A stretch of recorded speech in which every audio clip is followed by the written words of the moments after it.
Welcome back to another exciting edition of Breaking Position, where three lifelong friends and a remote friend are living out the dream from the comfort of their chairs. I'm Aaron, the host. Hi, I'm Corey, the statman. Oh, I'm sorry. I'm Joe, the groundskeeper. Actually, Corey went on a turn there. Thought he was here for a second. I'm Jay Lee, the rover, and you always say from the comfort of their chairs. I definitely need to get a different chair. This is not that comfortable. Mine's not bad, and Joe stood for a while too, so he made me a liar. And I tried standing for a couple episodes, but I can't sit still. I noticed when I was standing those two pods, I was like rocking like crazy. I can't do it. So we're back with another news episode for the offseason. If I know after you watched last week's episode, all you Rakers out there, we had breaking news that the Soto trade was official, so we want to share more about that today. And we also speculated that Ohtani was going to pick a team before we met again, and like 24 hours later, he did. And so we've got Ohtani and Soto news to handle. What temperature do you think that stove's on right now? That stove's getting up there, man. It's about ready to cook. So it's definitely preheated to 350, maybe 425. The boiler's on with some of these news getting crispy. But it was a good weekend for us. So we've got some stuff to talk about. And we're going to highlight a few minor trades and free agent signings. Of course, all of it's minor after Ohtani and Soto. The last big name is that Yamamoto guy. But we got lots of good talk about here with transactions. And also a few other news articles that popped up the last couple of days that we thought were quite interesting that can greatly affect next season. So we're gonna jump into it here. So we're gonna jump right off the bat with Ohtani, and Jared, the Rover, is going to take the reins here. Yeah, real quick before we jump over to Jared. Never mind. Joe's going to jump in before Jared jumps in. Gotcha. I mean, I paused. Yeah, that was a good pause. He knew it was coming. Well, you sparked something, and I like to get our listeners involved. So you said some of the food's getting crispy. So I was wondering how you all take your bacon, and if it's in a certain way, you can leave the podcast and or stop listening to our show. I know Joe wants it to shatter if it hits the ground. 100%, baby. I like it a little bit wiggly. I like it. It can't be pink, but I like it a little bit wiggly. Can I just say, do I have to pick a side? Because like I'm gonna be honest, I like a variety. Like sometimes like when you first put it in, and like to Cooney's point, like it's not quite cooked all the way yet, but then like the pan stays hot, and then the temperature obviously is like adjusted. So then you put it in, and then you're like, oh wait, I didn't turn that down any, and then you overcooked it. Then I'm like, oh, that's fine too. I mean, I'm gonna eat it. It's bacon. I'm gonna eat it. Yeah. But I'm with you. All the right. First, you get like 4 strips in there, and it takes forever to cook. You put that on your sandwich, you go to make something for the next person, and it's like done in 5 seconds, just charred. I'm like, what's happened? Mm-hmm. I'm with you on that. I'll hit you with a story nobody wants to hear real quick. But one time in college, we actually had a bacon fantasy draft. So we cooked up a bunch of bacon, and then we snake draft like who got to pick. And I took every piece that was about the color of my microphone here, which is completely black. We also set that year. What's that? Did you have a good draft that year, or? I had a good draft that night. I ate the bacon. Kind of bad news was the fire alarm went off, and about 400 people had to empty out of a dorm while the fire department came. But they never figured out who set that alarm off. So yeah, guess which hall director was on duty that night and who was responsible for dealing with the fire department and our angry president of student affairs. Yeah, that'd be me. Not me. That'd be me. Thanks. I was you guys set that alarm off so often. Like our policy as staff, this is going way off the rails. I don't know how it goes here. But our policy as residence life staff was if a fire alarm goes off, clear the building, contact the proper authorities. You guys, our senior year in that new building, set that smoke detector off so many times that the fire department told us to stop calling them. But yet our student president or dean of students or whatever says, no, you have to call. You're not responsible for making those decisions. So the fire department was very mad at us. We're like, guess what? The new dorms smoked up again because the guys are having a bacon off. It was so stupid. Those little kitchenettes were so small. Yeah, and then they put the smoke detector right above the stove and hand it to college students. Like, good luck. You haven't cooked your whole life. Have fun with this. So, yeah. So, talking about bacon and cheese, Ohtani's got a lot of it. Ohtani. Yeah. I mean, not really much groundbreaking here. I mean, the contract, it's 10 years, 20 mil. It's decent. I thought he'd get more. Yeah. Something like that. Oh, no, wait. Sorry, guys. It's 10 years, $700 million. But in Joe's favorite thing in this world of baseball, there's no cap. Also, what can we do with that money? We can defer it, which is exactly what the Dodgers and Ohtani came up with. Now, here's what I'm going to say. I'll speak from both sides of my mouth. Smart on Ohtani, because he makes so much money already just being Ohtani that he doesn't need this baseball contract. I mean, hence that's why he's taking $2 million a year. And then he's not going to get taxed for any of this money because I guarantee as soon as he's done playing, he's going to move, and all that money is going to be tax free, right? So, in reality, he ain't dumb. Mm-hmm. But then also on the other side of it, I guess that's what's just so confusing because all the 90% of this contract is deferred. So is LA just expecting we're going to win 7 of the next World Series and we'll deal with this money later? Because I don't know if you guys know this, but Mookie Betts' deal is also deferred. So is Freddie. And so is Freddie. So, I mean, and the problem is, LA is such a big market. So, and the ownership is fine. So, that money to them doesn't matter. They'll probably find that a tax write-off or something. We all know that. But it's just so crazy to keep deferring all of this money.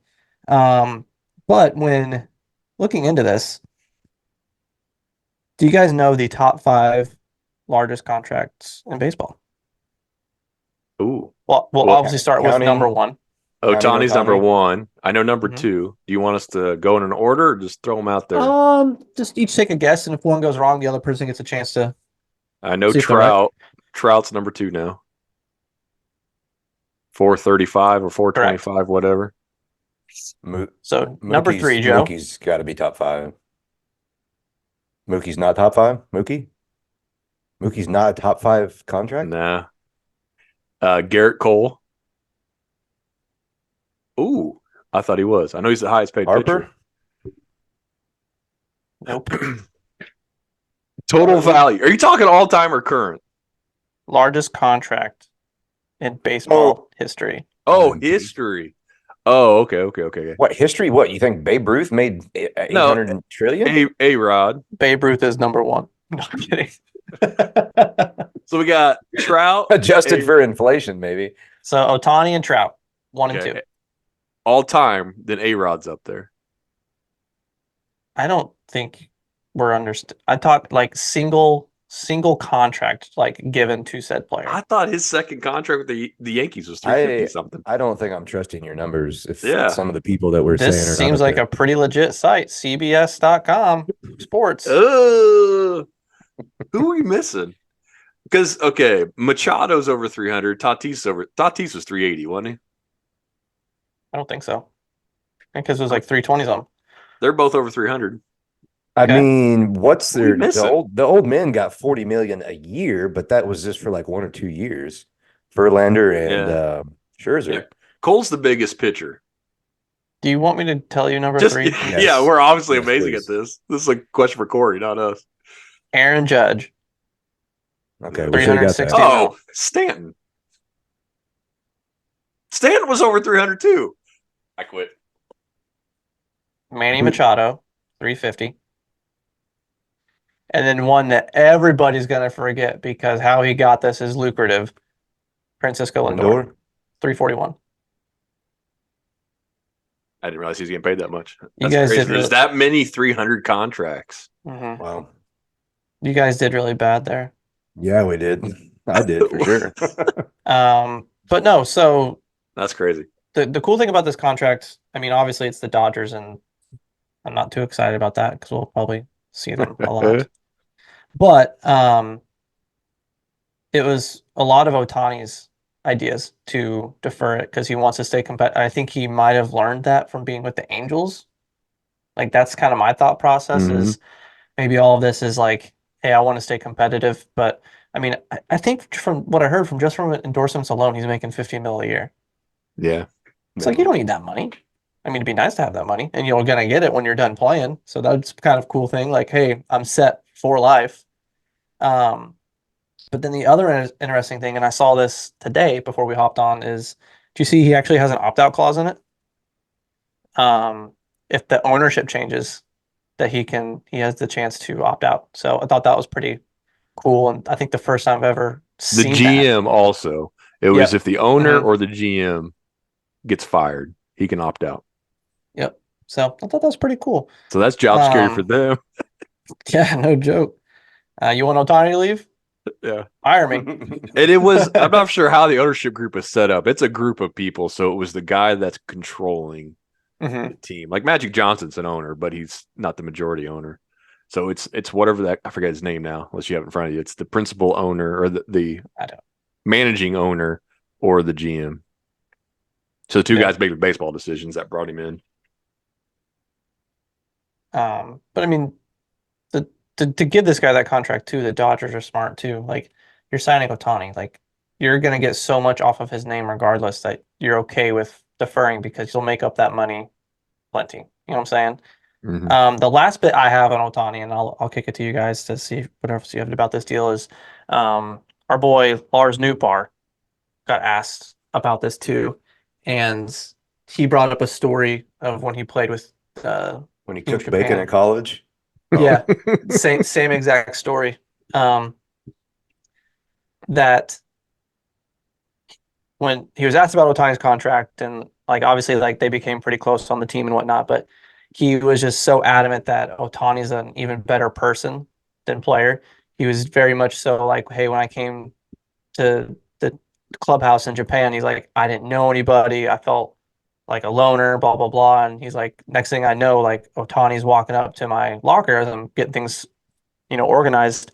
And he said that Otani essentially like welcomed him in and was like, hey, like hang with me, like you're one of us, blah blah blah, and like was just very much like trying to make him feel welcome, and just had like uh, the attitude. And I guess also in the Japanese culture, like your elders and stuff are like very much like who you like respect and whatnot. And he was very much just to all the younger players. He's like, hey, just treat me like one of you guys. Like none of that. Like we're here to play baseball.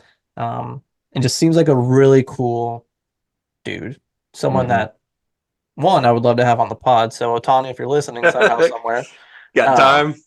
yeah. But also just it's cool to hear that side of things because you hear these people who sign these lucrative deals. You think like, oh, they're in it for the money, but obviously like he's like, I don't need any of the money. I just want to play baseball and have a good team around me. So that's all I really got on it.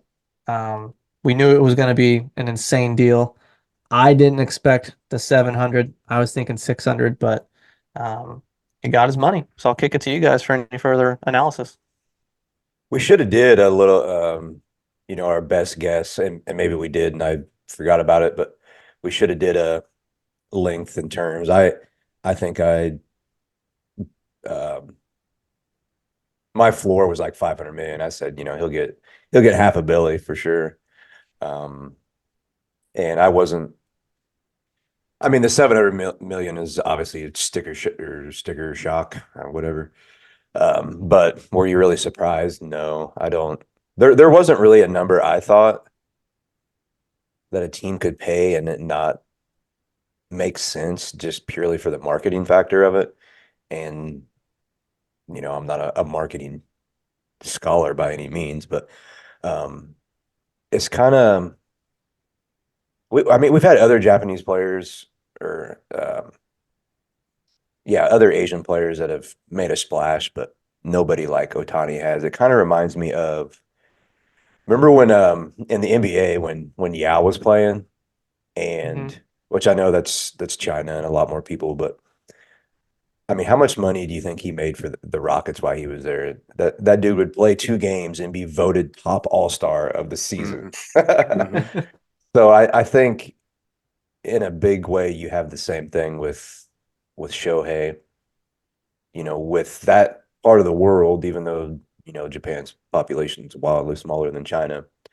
But like Jay Lee said, he seems like a wildly likable guy as far as an image. Seems like a guy you would want on your team and as a teammate.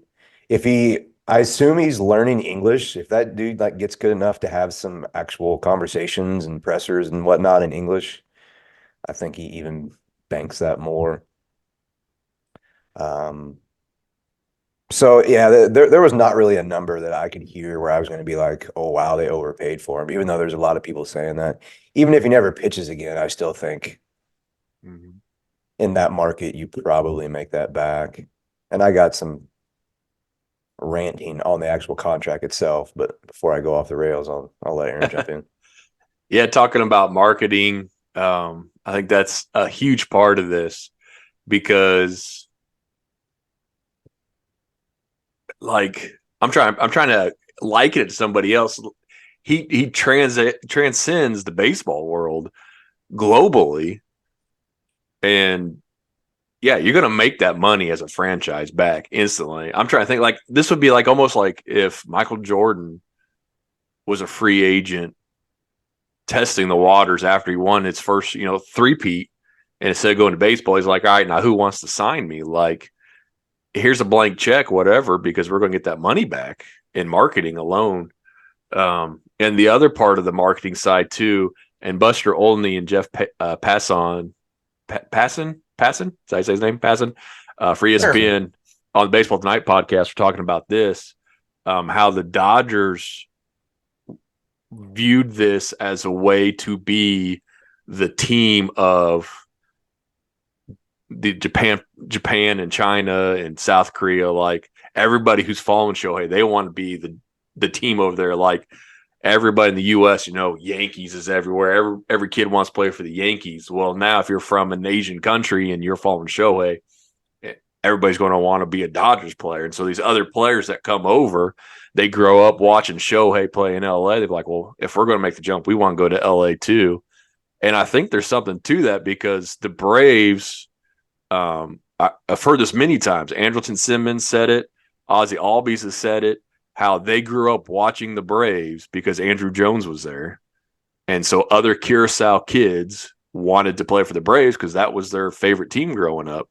And so when they, as international free agents, because Latino kids and Asian professionals, they're not in the draft. So they are free to choose what team they want to go to.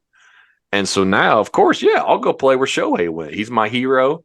I think Seattle had that for a little bit with Ichiro. Like a lot of people wanted to go up there. Like Kikuchi went to Seattle and stuff because that's where Ichiro was. And so you can imagine the impact it's going to have long term for the Dodgers. Like, hey, this is where Shohei plays. You come play here too. Like the Braves had, this is where Andrew plays. You want to go play there. So I think it's going to be big for recruiting too. 100%. Yeah, I mean, that's a great point. I mean, I think now it seems like more and more and more, all these players in the KBO and whatnot are posting their, talents to come play. I mean, what's to say that you're like, well, now I want to go play for the Dodgers because Shohei's there, So that's a huge point. Yeah, if I'm looking at this, I looked up the guy's name. He's the CEO of the partners that own the Dodgers, Mark Walter. Yeah. Yeah, I'm looking at this as like 10% of what you give me on the field is what this contract's about, and 90% like everything else as a image of a person. And we're talking about some of the things he got worked into his contract. I mean, that dude could have asked for like a private the ownership of the gold. team. Yeah. And been like, okay, yeah, we're still on board. You said you had some rants about the contract itself, though. And one, I'm too dumb, and two, I'm too lazy to kind of look up exactly what all this deferment means. just scratching the surface, it sounds like what Jay Lee said. He's going to make $2 million a year for 10 years, and then he's going to make $68 million for the next 10 years. I mean, is that really all that's going on there? And if it is, it's like everybody's saying, it's smart for him. He can build more of a team around him. Yeah, I've been reading a lot about this, so I think I could help you with some of these questions. But yeah, I'm no accountant stud, so I don't know all the details. But as far as like the union's concerned and the collective bargaining tax, it's going to be treated as a 10-year, $460 million contract. And so they pull that number out of a hat or what? No, it's percentages, and I tried to follow that and I couldn't quite. But imagine it's a 10-year, $46 million deal. So his AAV is $46 million. So that's going to affect their taxes. So it's not like they're completely for the luxury tax purposes. Yeah, they're not going to be completely avoiding that. It's not $2 million on a luxury tax. It's $46 million. And then in theory, Shohei is loaning $44 million every year back to the Dodgers to spend. And then they will pay him back at whatever percentage the following 10 years, that 44 will now equal 60 in the future. So that's where the 700 comes from. After 20 years, the Dodgers will have paid Shohei $700 million, but the contract kind of looks like 10 over for 460 for the life of the deal while he's there. Is the tax thing, not that this is really baseball related, but like, can he leave the state or whatever? Wherever his home is every July 1st. That's when deferrals are paid out. So year 11 through year 20, whatever his home state is, or if he's back in Japan, whatever their tax laws are supposedly better than California. So yeah, he'll get a bigger chunk of that 68 wherever he's living, as long as he's not still in California. Now, when this is over, he'll be 39. So is he going to keep playing after that, or is he going to hang it up? I mean, he'll be set for life. So it's just up to him, I guess. Time will tell if he wants to still play. But yeah, wherever he lives, wherever he's living when those paychecks come in, is how the taxes work. I didn't know this about deferrals. This is something new. In any deferral contract, this is something new to me, not new to baseball. Any deferral contract has to be paid in full by year 2. So as a business, you can't just push that debt off into the future and hope you have the money. So Dodgers have to set this money aside by 2025, July 1st, 2025. Now you're talking $600 million at that point or whatever, the deferrals need to be. But yeah, how much of a loan is Ohtani going to make in those first 2 years marketing for you? So as the money comes in, the Dodgers have to fully fund the deferral and show in the accounting that they have the money there. So they're just not ignoring it altogether. But like Jared said, Freeman and Betts are also deferred by quite a bit. They're like at 31. I think Betts was 31% deferred and Freddie's at 35, or maybe it's the other way around. I forget. And Ohtani's at 95% deferred or whatever that comes out to be. So for 2038, 2039, and 2040, all three of their deferrals will overlap. And the Dodgers will be paying over $80 million for no one in 15 years from now, 16 years from now, and 17 years from now. They'll be paying $80 million to Betts, Freeman, and Shohei still.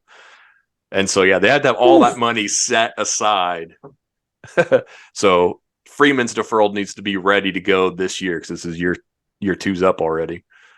Same with Betts. And so that's a lot of money they have to show that they can pay out. If for whatever reason they go bankrupt or whatever, they still have that money sitting there to fulfill these contracts. But is anybody thinking like, oh, wow, this is going to hinder the Dodgers in the future? Because no. I don't. No. Yeah. Not at all. I don't either. And so it keeps them the deferral, making it the 46 number instead of the 70 number, the way they do the deferrals, does keep the Dodgers about 20, 25 million underneath the second penalty level for luxury tax, which, hey, they can still go out and get Yamamoto, which it sounds like they're trying really hard. So, if it was just a straight 10 years, 700 million, no deferrals, they'd be well over that luxury tax. But with the deferrals, they're underneath it, so they can make a big addition on the pitching side still, which is insane. It is crazy. Before we jump into the next topic here, I do just want to shout out my fellow Cardinals fans. I was reading some social media stuff and when this contract came out, and I just knew someone was going to say some ignorant things, and they did. Essentially saying that the internet never disappoints. Essentially saying that this contract is stupid. The Cardinals would never defer any money. And then literally Wainwright signed a deal last year. Guess what? That money's deferred for the next 10 years. Arenado has deferred money. And also, we're paying Matt Holliday deferred money. So, it's annoying when people get, again, it's a lucrative deal. It's huge. I get it. You could be frustrated, but get your facts straight before you come out with that stuff. I like the fact that other teams were willing to do this. Like, we read today that the Giants said yes to the exact same offer. And it sounds like the Blue Jays had to be really close at least. They haven't come out and said, yes, we had the exact same deal. But the fact that he was so close to going there, at least they were late in the game, still a contender. Just anybody could have afforded him, because he's going to make that money back for you. So it really was just his choice. Yeah, that's what I'm saying. If all the ins and outs of that deal, I almost kind of think there should have been more teams involved. If you're able to go through all those jumps and hoops to really make it not worth that much today, you know what I'm saying? But again, he was going to choose wherever he wanted to play, honestly. So I think there's something else to talk about it too. We've danced around the salary cap or ceiling or whatever you want to say there. So, and this is just what I'm thinking, which normally is completely moronic, but I'll throw it out there to y'all to listen to. So on one hand, I see, not necessarily the contract itself, but just that market of Eastern countries playing ball. So it's good for baseball, right? This guy's awesome. The best player maybe of all time. So many more eyes are probably paying attention to an American sport. And it seems like a lot more countries are getting involved with baseball, which is awesome because we love it. But then on the other hand, I think of just maybe more so as the American fan or North American fan of baseball. And, you put this contract up against half the league's total payroll, and it's either right there with it or a little under, a little over. And I don't know how you can't help but wonder, is that bad for the sport? I know there's always some wild card young team that sneaks in, but these payroll discrepancies seem like they're getting larger and larger. And I think if you don't have a competitive league, it's not good for your viewership and your long-term success. Now, I could be completely wrong on that, but you guys have any opinions kind of one way or the other on that? I really just have one. All the other major sports have a cap, and I think probably for a reason. But with this one, and correct me if I'm wrong, the discrepancies in the team's salary and stuff, that's all based off of what the owner wants to spend, right? Because there's no cap. So the owner can go offer these deals to people, but it's their money. You know what I'm saying? So I think that's what's the frustrating piece is I get it. There's a huge from obviously big market to smaller market, but these owners are making billions of dollars and can afford all of this stuff. So I get what you're saying, but I'm also kind of well, that's on your team to not. I get mad at the Cardinals because the Cardinals have so much money, but they don't go out and make all those deals. We know that they got it. So for a team Pittsburgh, they have the money. They're just the owner's choosing not to spend that money. Mm-hmm. Yeah, every team is almost $1 billion franchise now. I think there's still some that are under, but like the Marlins were worth $1 billion a couple years ago when they got sold. And for the most part, they've operated at bare minimum, and they go out and buy a World Series every 10 years. So yeah, salary cap, all salary cap does to protect the owners, gives the owners an excuse not to spend money. That's what a salary cap does. Because like, oh, we would offer more, but we can't. So here's the max offer. But it's nice when you got teams. Like I was skeptical when the Braves got bought out by Liberty Media. You know, that's a business. You know, like Cohen is a fan with all his money, so he can do what he wants with it. Liberty Media is a business buying the Braves, and so I was like, they're going to treat it like a business and want to make a profit, not caring about ownership, you know, and fandom and stuff. But they've been true. When the Braves have won and made money, they've reinvested that back in the team instead of pocketing that money. And so, yeah, salary cap sounds good in theory, but all it does is stop the owners from being responsible. So I don't know. And I would like to go back and look too, like, because I still think the baseball has the best parity. Like, we haven't had a back-to-back World Series winner since the 2000 Yankees dynasty, like the turn of the century. So 20 years now, we still haven't had back-to-back winners, even though the Dodgers have been this perennial powerhouse. The Astros have been this perennial powerhouse. The Braves have built themselves into a powerhouse. And yet they struggle to win it all. And that's the beauty of baseball, even though it frustrates you if that's your team. Where like you knew, yeah, like, I mean, as soon as the Bucks got Brady, I'm like, oh, here comes the Super Bowl because we got Brady. Like, so. Yeah, I don't know. I'd probably disagree a little bit. You know, I think if you're the fan of some of these teams, I mean, April 1st, you're like, okay, I think you have a much stronger feeling of it ain't gonna happen than you do in any other league. And I know the viewership and the market share that the MLB holds is, you know, trying to make that bigger is a multifaceted problem. Of course, it's not just is your team competitive, but I just feel like as these get more out of control, that's not helping. But yeah, we'll have to have that conversation different day. It's a complex issue. Mm-hmm. Yeah. So I wonder if, like, because I don't know other sports as well. Like NBA has a max contract you can pay out. I wonder if there's a way to do it. Like, there's no max contract on an individual player, but there is a threshold as a team. Like, you can pay Shohei $70 million a year, but that means you can't afford Freddie. And I don't know. Yeah, good conversation. Talking about other superstars changing teams. The next conversation will be led by Joe here. We're talking about Juan Soto, the deal that happened as soon as we got at the end of our pod last week, so we didn't get to digest it too much. We did talk about the players that were rumored to be involved, and that did happen. But Joe, give us some more input on the Soto deal. Yeah, so as Aaron said, this baby popped as we were basically logging off last time. That stove was definitely heating up throughout the day, so it was kind of pointing to that. Did we have any predictions on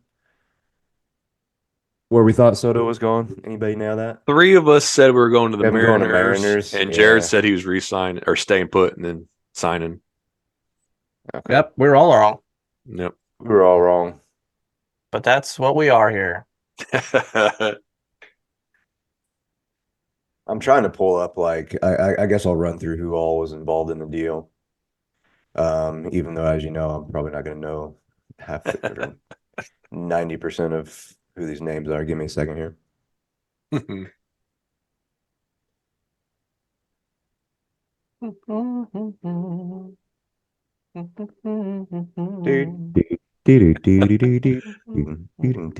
Okay, so Yankees get Juan Soto, Trent Grisham.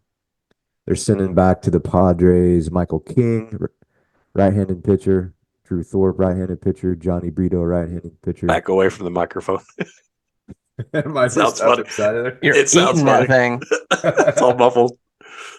Michael King, Johnny Brito, Drew Thorpe, Randy Vasquez. Did you say Michael Keaton?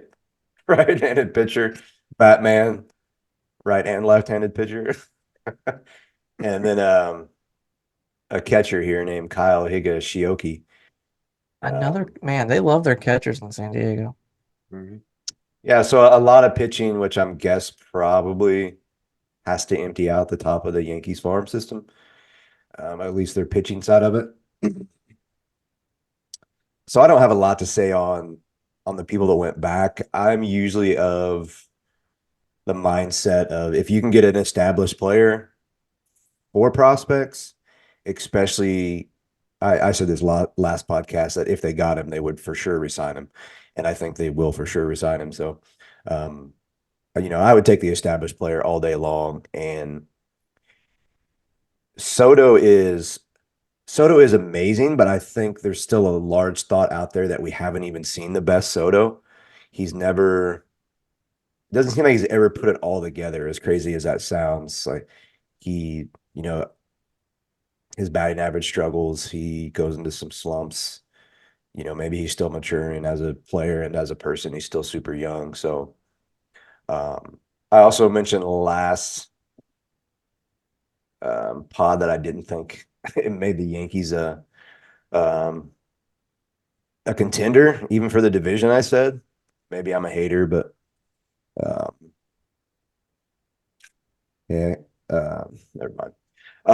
So yeah, I guess I'll throw it around to you all and get maybe your intake on that. Jared, I'll let you go next because I'll segue this into the stats that I shared with you guys before the pod. Cool. Yeah, no, I love this deal for the Yankees. I think I mentioned it before about the Yankees being the Yankees finally again and going out and getting the player that they've wanted, that they feel like is gonna make them the better ball club, calling them the evil empire, as we like to call them, not caring for their prospects, giving them up, and realizing that, to Joe's point, you're getting, a perennial all-star, a World Series champion. The dude's 25 years old. It's like he's done all these things, and it just seems like he's been a seasoned veteran for like ever now, And this, like, even last year, he started the season off terribly, correct? Yeah. And still finished 35 homers, 275, 109 runs batted in, like in San Diego. Like I can't. Him hitting under 40 homers in New York. I don't think. This is amazing. Him and Judge are going to be an insane 1-2 punch, and I'm excited to see it. Like, I think Yankee baseball is back. It's really cool. Being a Cardinals fan and seeing all these big moves not happening in St. Louis isn't exciting, but you're seeing teams like Dodgers, the Yankees, the teams that expect to make these moves. I feel like the last few off seasons they've been kind of like, I know the Dodgers signed Freeman last year, but I feel like it hasn't been their normal off seasons. But I feel like this one they've really ramped up with being like, nope, we're going to be the teams that people fear, and we're going to make it the case in point. So I'm a big Soto fan. I think this is a good move for both parties. The Padres desperately get some pitching that hopefully pans out for them. And then the Yankees get an all-star. So be exciting to see what happens. Yeah, the pitching guys that the Padres got back will be very, very interesting. Two of the guys, King and Vasquez, have logged decent starts, decent time with the Yankees this year. So got their feet wet. The other two guys, Brito and Thorpe, are still decently rated prospects. Should be up in the next year or two. So you get four guys that all could potentially start when you lost 3/5 of your rotation to San Diego and you're trying to cut money. So it's pretty good get because they get four prospects and a veteran catcher back, and they sent five prospects a year before this to the Nationals to get Soto.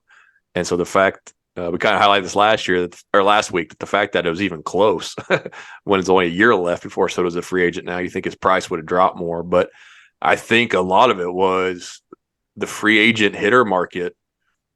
Either you're going to get Shohei or you're going to get somebody with a big flaw in their game for a hitter side. Like Bellinger, you don't know what you're going to get. Chapman might hit 200. And those are the two biggest bats. And so I think the price on Soto was elevated because the weak free agency market. And so the Padres cashed in, which good for them. We see a lot of times where teams are afraid to deal these superstars. They don't want to lose the trade, and they get a pick the next year instead of cashing in on the trade value. So, but yeah, the Yankees acting like the Yankees. As much as you hate them, it's good for baseball because it makes it easy to root against them now. And they were they fourth or fifth in the division last year? They were at the bottom. Them and the Red Sox were fighting for the fourth spot at the end of the year. And so does this put the Yankees at the top of the division? Well, we don't think so. Joe doesn't think so. Jared, what do you think? I say yeah. I mean, you think so? Okay. I think the other trade that goes under the radar too is getting Verdugo. Like, dude, I like that trade too. A Gold Glover out there with those other two. I mean, I think he doesn't have no Gold Gloves. He's supposed to be able to get some. Like, he's a good defender. Yeah. I think the Yankees are going to do whatever they can. The Yankees are probably going to do whatever they can this offseason to move Stanton. I just don't think they can. But I think ideally they would want Verdugo, Grisham, Judge in the outfield with Soto DHing and Stanton playing elsewhere. And I'll go on the record and saying that Yamamoto is going to end up in a Yankee uniform too. The Yankees are not done. So if they get Yamamoto, they can't re-sign Soto, I don't think. But yeah, I mean they can because they're the Yankees. But I think has he visited there yet? Yeah, he was there on Monday. Yeah, I've heard a lot of Dodgers, Giants, Mets, and Yankees. And Buster Olney was talking about when's the last time the Mets and the Yankees were both planning on competing, going after the same free agent.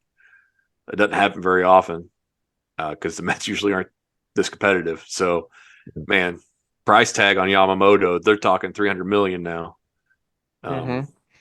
Yeah, I just think last season was a huge embarrassment for the Yankees, and they ain't going to do that ever again. So I see them coming out with fire and winning. I'll say no, they'll win the division. On record. Mark it down. What happened to your Birds who lost nobody? I mean, they'll be there too, but not winning the division apparently.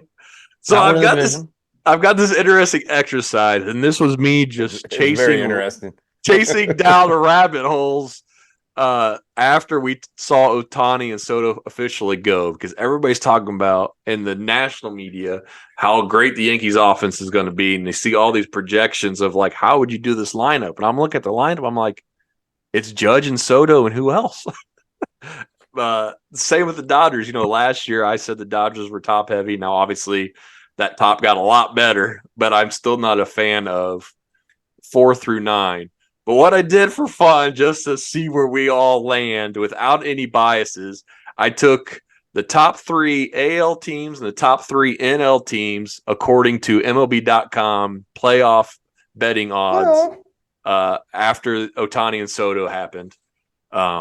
Anonymously put the stats of the 3 best offensive players in a chart for the guys. And I added up last year's home run total, last year's RBI total, last year's walks, last year's Ks, averaged out their OPS, and last year's total bases. So it took 6 important offensive categories, threw them in a chart, and tried to project their health, or their recent health, I guess, and asked the guys, which offense would you take? Joseph and Corey both said they would take team number 2. Who had 132 homers. Are you sure about that? Yeah. Yep. Let me go back. That's what it says. Okay, maybe Joe's going to change it. No, we're good. So 2 of these 6 teams had over 1,000 total bases. That's counting singles, doubles, triples, homers. Joe and Corey both picked team number 2, who had 1,078 total bases, but were second in OPS. What team do you think that is, Joe? Let me look at these numbers again. Number 2. A lot of bombs. You think it's the best offense. This is a team you would take. Who is that? I think I know it. I'm gonna guess the Braves. Jared, who do you think it is? That was my guess. It is the Braves.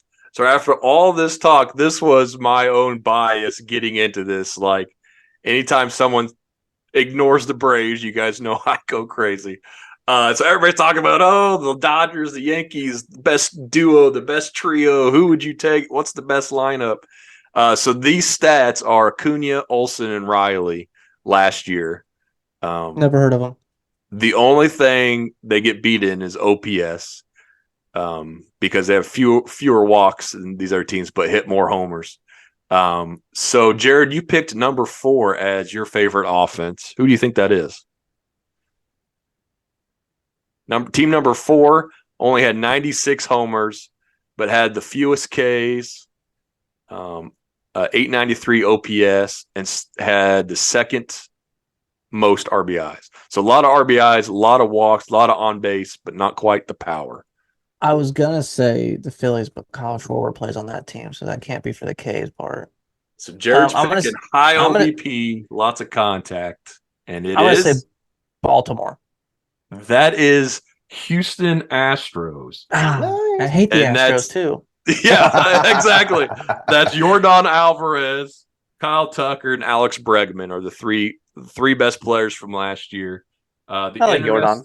Those 3 guys, their average age is 27. The Braves' average age is just under 27. And so those are the 2 youngest offenses. So not only the Braves are built on power and instant offense, with the Astros are just good at getting on base, but they're both very young. So the interesting thing is Yordan still has not played more than 100. I think 144 is his career high in games played, which is interesting, because when he does play, he's phenomenal. But Bregman and Tucker have been super stable the last couple of years. So just a few other highlights. Team number 1 is the Dodgers. So that's Ohtani, Freddie, and Mookie. Those 3 combined had less homers than the Braves, less RBIs than the Braves, a few more walks, a lot less strikeouts, but a higher OPS because they do walk better. So that's team number 1, which nobody picked. So our unbiased opinion is that the Dodgers do not have the best offense still with those guys. The other teams on there, just for fun, team number 3 was Judge, Soto, was the Yankees. Judge, Soto, and I picked Gleyber Torres as their 3rd best hitter. I didn't know who else to put, and Gleyber had the highest OPS. Probably accurate. Yeah, I couldn't put Stanton up there. Couldn't put LeMahieu up there. So that's definitely wasn't Rizzo. Number 3. Yeah, team number 3 is Judge, Soto, and Torres. And that's what we're talking about, the Yankees. Yeah, they got Soto, but so what? Who else do they have? They need to make some more additions. Team number 5 is the Rangers, and that was Seager, Simeon, and Garcia. Just decent at everything, but don't lead in any of those categories. Got that ring. Yeah, they got the ring. Yeah, so they're just, there's no weaknesses there. Team number 6 is the Phillies. And that one was hard to do because I wanted to include Harper, but Harper's coming off that massive injury. So there's the K's. So his that's Schwarber up there. So Harper's stats that I included were actually from his MVP season 3 years ago now, because last year he started late. The year before that he got hurt. So I went back to his last full season of his MVP season. And so including his best season, the Phillies offense is still way behind. But they're 3rd in the NL in betting odds right now. Dodgers, Braves, Phillies. And then the American League, it was Yankees, Astros, Rangers. So according to MLB.com or ESPN, no, that was MLB. MLB.com says these are the 6 best offenses for playoffs. So I thought that was interesting. See where the Phillies got a lot of work to do. And cool. the Yankees got a lot of work to do. So thanks for humoring me in that. We all picked the Phillies as the sixth offense there. Well, I just saw those Ks, and I'm like, that can't be good for your offense. But they also lead, or they're second in walks too. So that's a completely different offense. So yeah, I was just curious, like, do you like OBP? Do you like power and damage? What kind of offense would you build your team around? And because these are all, I mean, the Phillies have been the you win with runs, town. right? Yeah, the talk of the town the last 2 years, the NL. And you look at these stats, it's like, oh, that would be a tough team to root for. But hey, it's worked. Pitching matters. But so other things we want to talk about, just highlight a few other transactions real quick. Jung Ho Lee went to the Giants.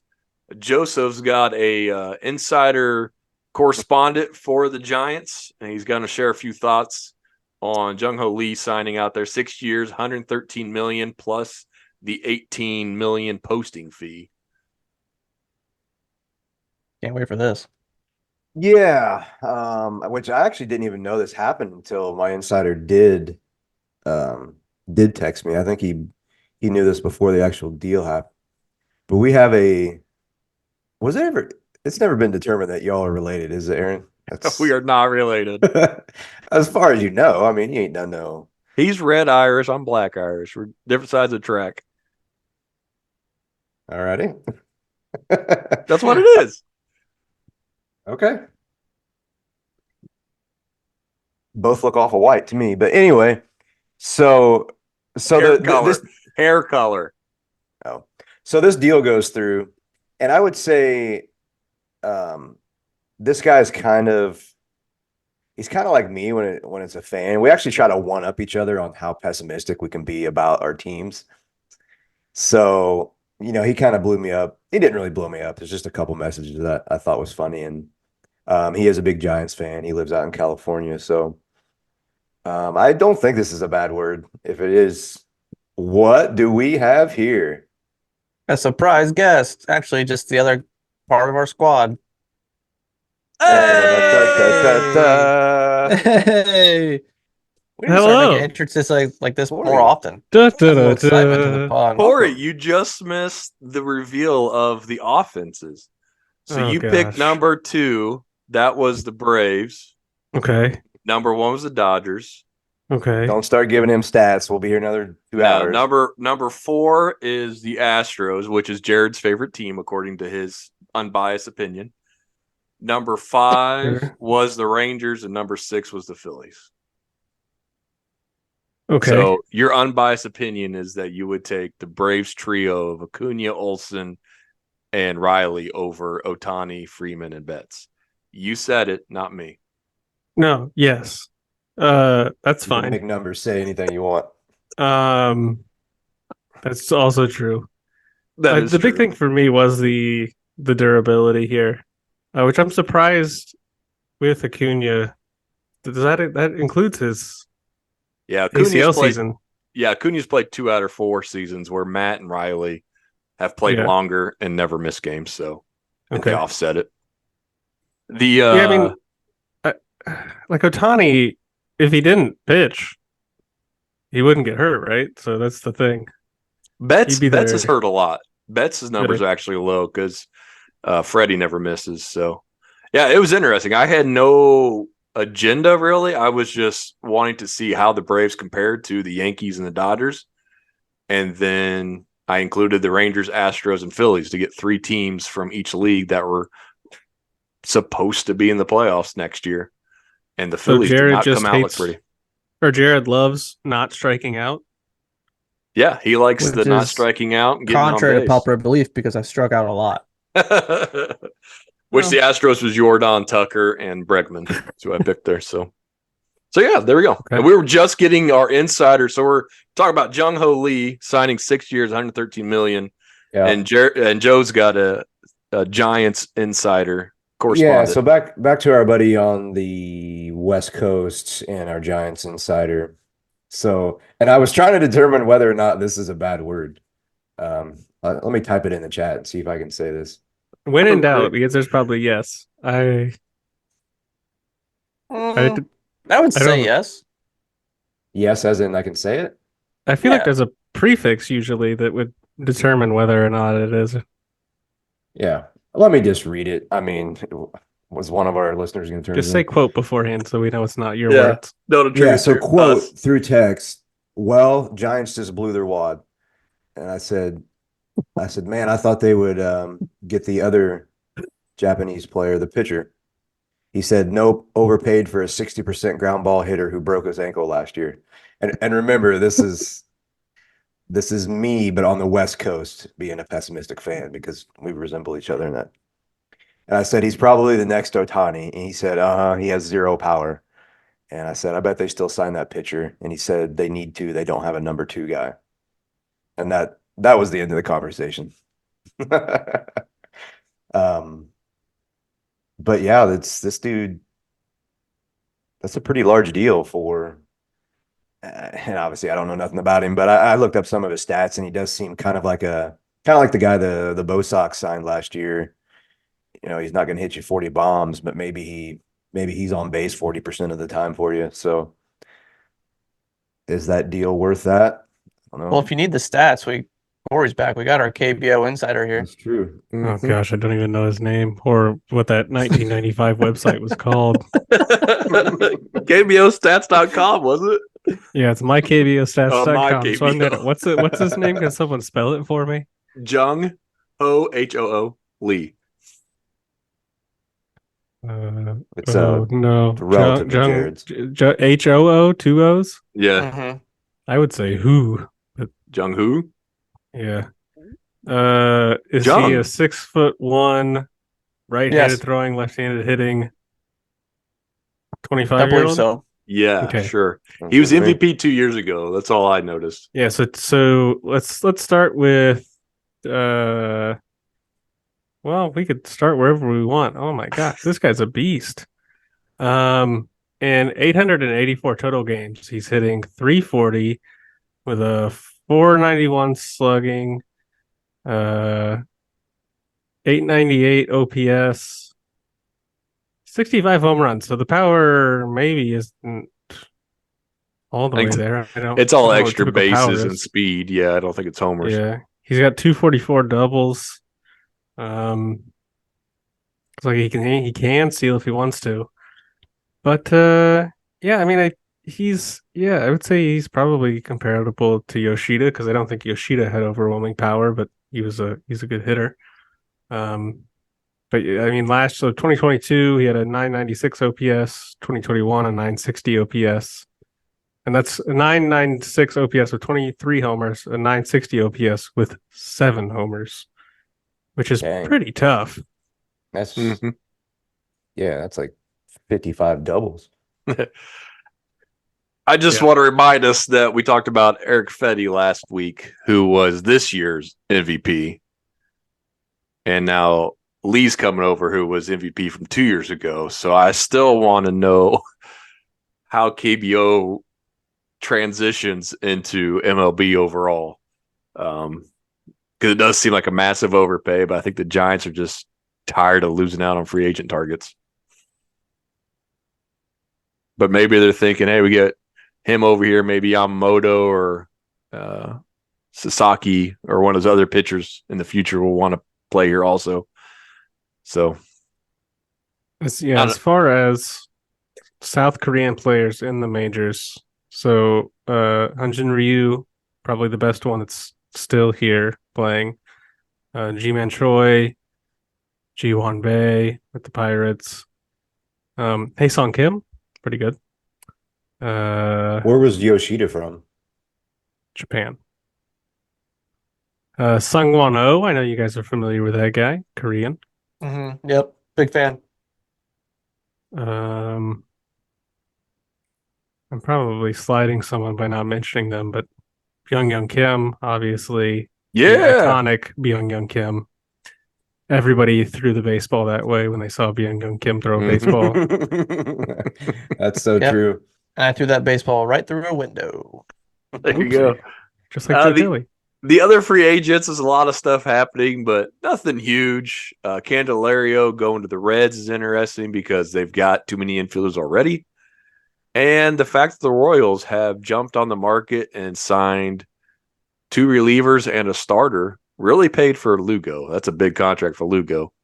But they're being active, and they got Will Smith, so they're going to the World Series next year. Mm-hmm. You got to build around Robert Witt. That's right. Don't want him to leave. Got to give him a ring. Yeah, I think 15 million a year is about going rate nowadays for a guy like Lugo. I see that, the D-backs. You wonder if Rodriguez can repeat what he did last year, but that's a pretty good pickup for them. That's something they needed, and they went out and did it. They can replicate what they did with their team last year, and that should help them in the playoffs. And he might slot in number 4. The way Brandon Pfaadt kind of showed up in the playoffs. No. You think this dude's worse than Brandon Pfaadt? Well, I'm saying Erod doesn't have to go and be the number 1 or number 2. You got Kelly and you got Gallen, so you got Pfaadt and Erod 3 and 4. You're sitting and I pretty agree good. With that. And I know Pfaadt's young, but you need to go look at his stats. Yeah, his season was horrible, but he showed up in the playoffs and did great, did awesome. Where it matters the most, Joe. He got an L in the World Series. Did you get an L in the World Series? Were you? Yeah. So yeah, a lot of other minor free agents. Corey, I asked this question via text with Lee going to the Giants and Candy not coming back to the Cubs. It seems like Bellinger and the Cubs makes even more sense now. Thoughts on that? Yeah, I do. But first, I do want to revisit our KBO conversation just because I know that you're going to want to talk about this. There's a guy who pitched in the KBO. He has a 13. So wait a second. That was in 2019. So in 2020, he led his team with 159.2 innings and an ERA of 2.14. And didn't make it in the majors. Went over to the KBO again. Pitched to that ERA of 2.14. I believe you also stole his girlfriend one time, and that's Eric Jokic. Eric Jokic. So that you guys are more familiar with his stuff. So he's pitching to a 2.14 ERA. Cubs gave up on him. You stole his girlfriend? Whoa. No comment. Okay. Thanks. Anyway. So does that also say that in his stat line? Like it has all the stats and it says I have never met the guy. For the record, I've never met the guy. And I got dumped for another guy just like he got dumped for another guy. So turnabout's fair play, I guess. They say all is fair in love and war. Yeah. And she married the guy she dumped me for. So it all worked out. There you go. You're like a real hitch. And that's Kathy right. Kathy is very happy. That's right. Well, can we get a firsthand? Can I get a confirmation on that? Yeah. Well, I'm getting text that she needs support, so probably not right the moment. Okay, well, my thoughts. Bellinger to the Cubs. I still don't really see where he slots in. I can understand keeping PCA at AAA for a few month or two to begin the year, just because his debut last year did not go particularly well. And then maybe like Bellinger at first base just seems like a waste to me. Like he is such a good outfield defender. I don't want to put him at first base. So unless you can put one of the other guys at first base, maybe. Love to have him on the team if he can play like he did last year. Can he do that? Which one are you getting? I still don't. For the amount of money he's probably going to get, I don't love it. But I think he was very well liked in the clubhouse as well. It seems like some of the players have kind of alluded to the Cubs wanting to bring him back. But he's also seemingly running out of places to go. I would say it seems like maybe the Giants and the Cubs are kind of the two people who might want him, but I think the Giants have a similar issue with a crowded outfield. So, I mean, a lot of teams have outfielders. And then a lot of teams put people in the outfield. They don't play the outfield. That's right. Yeah, it seems like he's not going to be worth what he's going to end up getting, but that's a market of the current hitter market. And so if you missed Ohtani, you got to be in on Bellinger because there's no one else even close. Not that Bellinger's close. So I think Toronto would be in on Bellinger. Yeah. I think the Mariners got to be in on Bellinger. You're in on Bellinger? Yeah. I'm in on Bellinger. No. What about, we talked about it, need more offense. What about the Yankees? There's a DH spot. I know Stanton's making a lot of money, but they got to move Stanton first before unless they're going to have Bellinger play first if Rizzo's not. They could cut Verdugo. That guy's trash.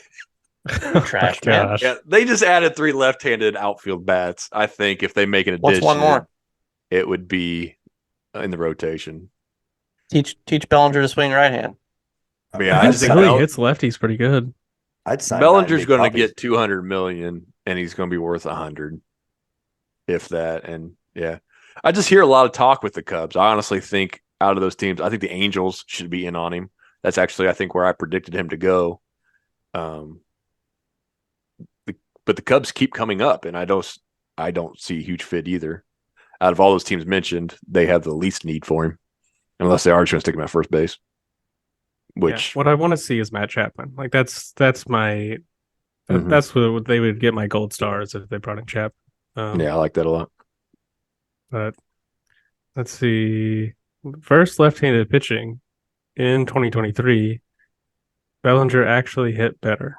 So yeah, do you trust 2023 or do you trust 21 and 22? You know what else I'd like to look at? 2019. He won the MVP that year. How were his numbers then also? And at 17, he won the Rookie of the Year. It's the weirdest career. Now, he did throw his shoulder out celebrating in 2020 against the Braves, so that's kind of his fault. So maybe that's finally healed. But it does sound like he changed his approach even too. So, yeah. So free agency heated up a little bit. We got a couple big names still sitting out there. And then as far as the trade market went, there was some minor deals here and there. The Braves kept moving money around to do nothing. Guardians swapped mediocre catcher for another mediocre catcher. And then the Cardinals made a huge deal. So Cardinals insiders, while we do it here with O'Neill and the Red Sox. I'll not spend a lot of time on it, but sold low, super low on a guy to get back. Sounds like one big arm, one tiny arm. So, if I've seen too many guys with just outlet. Oh man, please tune into the video to see Aaron with one tiny arm, with one big arm. But I've seen too many guys come through with outlandish stuff that can't control it. Which seems like maybe the better guy of the deal fits that mold. He developed a different pitch last year, which really vaulted him to get some major league time. So I never liked O'Neill a whole lot because he has so much swing and miss in his swing. So yeah, blah. It didn't change the outcome of the Cardinal season this coming year. Still going to get first. Yeah, I mean, I think you just moved a piece to move a piece. Like, he was your obvious piece that was both sought after, I guess you could say. But I mean, it's still a logjam out there, so we'll see what happens. But I wasn't too I guess blown away, or I was just about it. So we'll see. The Cardinals have had this logjam in the outfield forever. And it's like, which piece do you move on from? Because they all seem to have potential.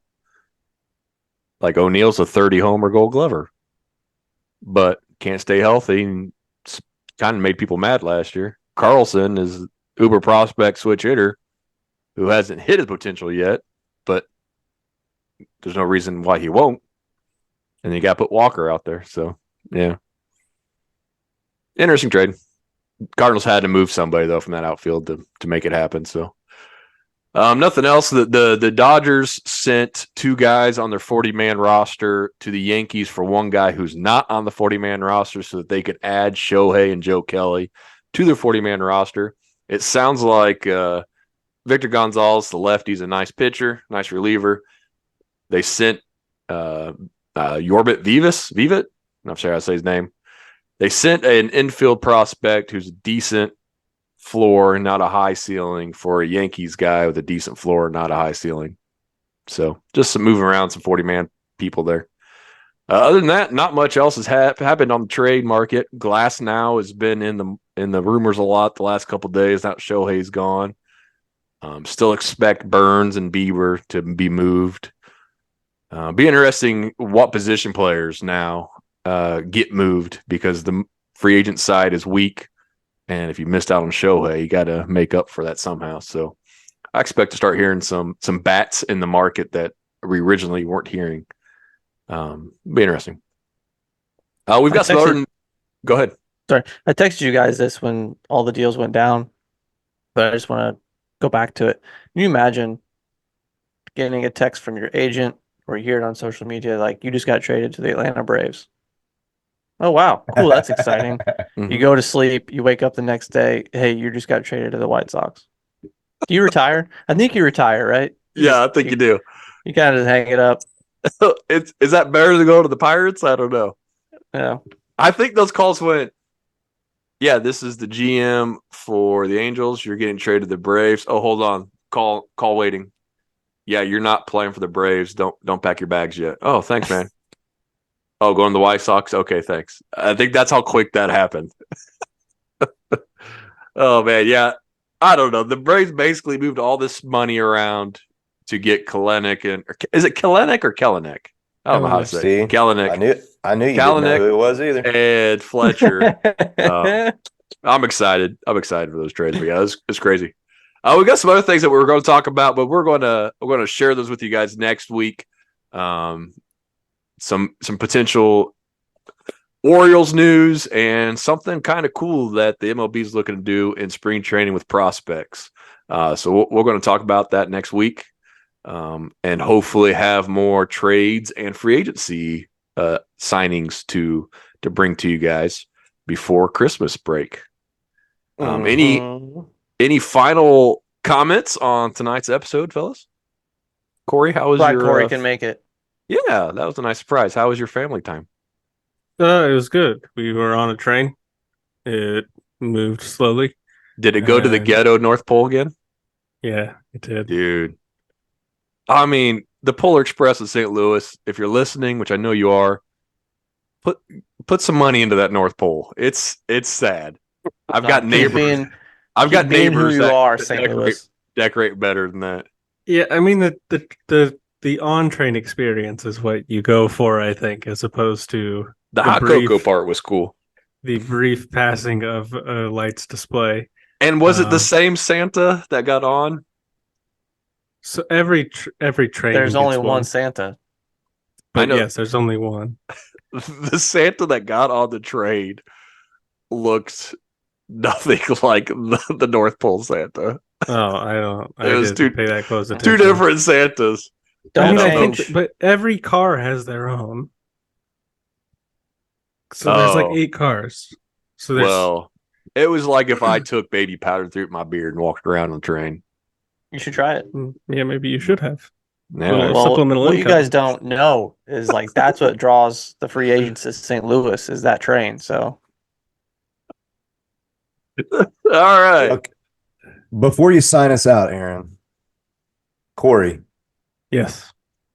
If 1 is raw and 5 is very much burnt, how do you take your bacon?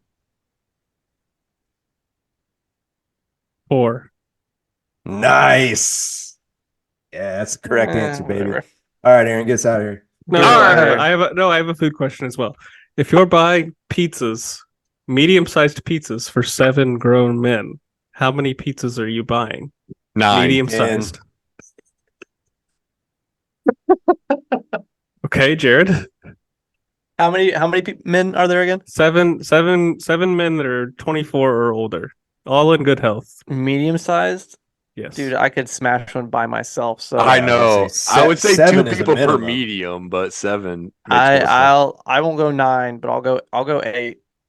Okay. See, my rule would be divide by 2 and round up as a minimum, so that would be 4. I know everybody that I work with definitely listens to this pod, but they bought pizza for the office and they bought 2 medium-sized pizzas for 7 men. And I was like, okay.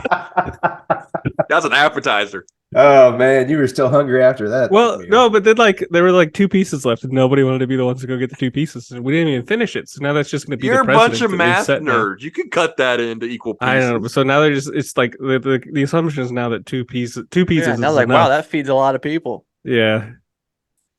That's amazing. They didn't even finish it. Yeah, they're going to buy one next time because you just didn't eat it all. It's like not using Dave. your budget up. Dave, if you're listening, I probably this should be a conversation that we had face to face as opposed to you hearing on this podcast. Hey, appreciate you, Dave. Buy more pizzas. Yeah. Yes. All righty. Sponsor our pod. Until next time, don't forget to eat your bacon chewy and buy more pizzas Gross. and Rate your your position.